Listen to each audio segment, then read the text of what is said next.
네, 오늘은 뇌 영양제 중에서 불면증에 좋다고 알려져 있고 그 외에 우울, 불안, 피로, 알코올 중독, 치매에도 좋다고 마케팅을 하고 있는 가바 영양제에 대한 얘기를 해보겠습니다.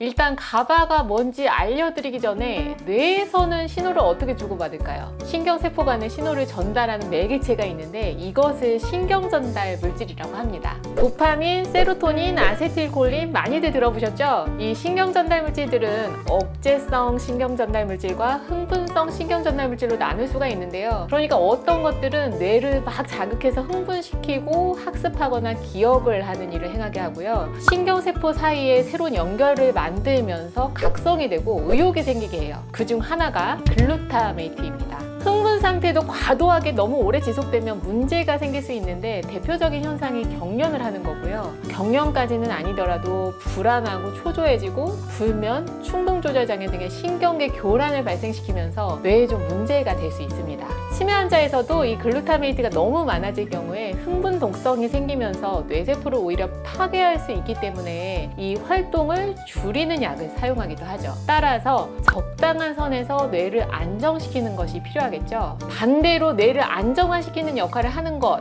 즉 억제성 신경전달 물질 중 하나가 바로 가바인데요. 이 가바라는 아미노산은 뇌 안에서 혼자 단독으로 일을 하는 것은 아니고 이렇게 가바 수용체에 붙어서 이 수용체를 자극하면 뇌가 점차 안정이 되기 시작하고 불안이나 흥분이 가라앉고 불면이 사라지게 됩니다.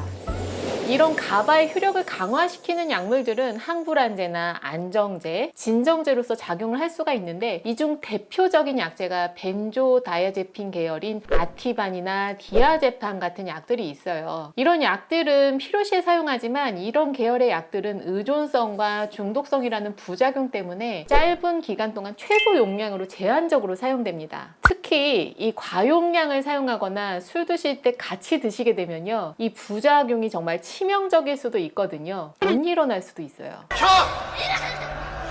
일어나! 응! 일어나 임마! 그러니까 이 가바라는 것도 많다고 해서 무조건 좋은 거는 아니라는 거죠. 따라서 이 두 가지는 조화가 필요하고 음과 양의 관계라고 생각하시면 돼요. 글루타메이트와 가바 이 두 가지가 균형을 이뤘을 때 정상적인 뇌 기능이 가능한 거지 어느 한쪽이 우세하다고 해서 절대 좋은 건 아닙니다. 그래도 일단은 가바가 부족한 사람들에게는 보충하면 좋다는 가정하에 이 가바 영양제를 복용을 하면 그게 다 뇌로 들어가서 효과를 발휘할 것이냐 이거죠. 콜라겐 크림을 바른다고 얼굴로 다 흡수가 되냐, 이 가바 영양제를 먹는다고 해서 뇌로 다 가냐 생각해볼 문제인데요. 먹는 게 흡수돼서 뇌로 들어가려면 뇌혈관 장벽이라는 관문을 통과해야 하는데 리뷰 저널을 찾아보면 이에 대해서 조금 회의적이긴 합니다. 이전에는 가바를 보충을 해도 뇌혈관 장벽을 절대 통과 못한다고 하는 게 통상적인 이론이었는데요. 일부 동물 실험에서 보면 복강내로 주입하거나 혈관내로 주입을 하거나 했을 때 일부 뇌로 통과하기도 하고 못하는 경우도 있고 다양한 결과들이 있다고 해요. 하지만 사람한테는 어떨 것이냐 알 수 없다는 거죠. 왜냐하면 이 가바의 레벨이 올라갔는지 본다고 해서 뭐 뇌 뚜껑을 열어가지고 조직 검사를 할 수는 없잖아요.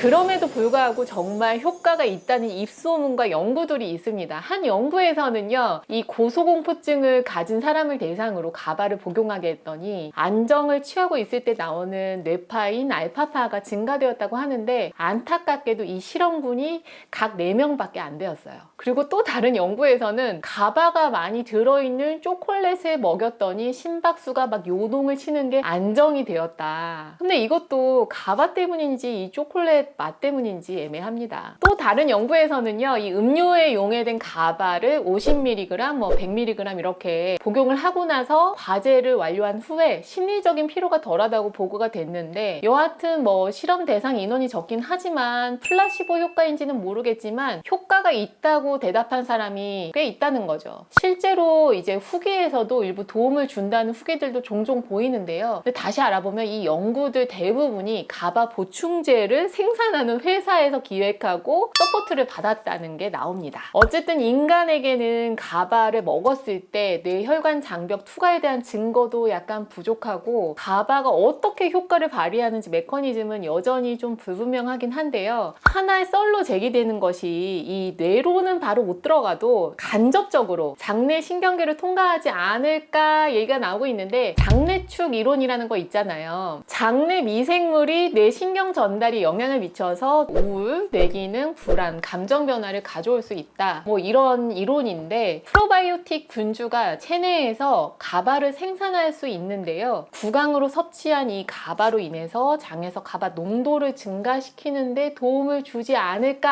하는 이론이 제기가 되고 있어요. 하지만 이런 이론도 뒷받침을 하기 위해서는 훨씬 더 많은 연구가 필요하겠죠. 이 보충제가 효과를 충분히 발휘하기에 충분한 농도로 이 뇌에 도달하는지 아직은 좀 불분명하긴 합니다. 정말 또 흥미로운 것 중에 하나는요, 이 쥐를 대상으로 연구 중에 가바만 먹었을 때는 가바가 뇌에서 한 30%까지 증가하는 걸로 밝혀졌었는데, 가바랑 아르기닌을 함께 투여했을 때 뇌 가바가 383%까지 증가했다고 해요. 저자들은 이게 왜 그러냐, 아마도 아르기닌에 의해서 혈관의 확장 효과가 있고 가바의 뇌혈관 장벽 투과하는데 정말 드라마틱한 영향을 미치는 게 아닌가 하고 생각을 하고 있는데, 이 효과가 쥐에서는 그랬는데 인간한테도 어떻게 나타날지 잘 모르겠네요. 근데 어쨌든 가바 드실 때 아르기닌을 같이 드셔도 어쨌든 상관은 없을 것 같긴 합니다.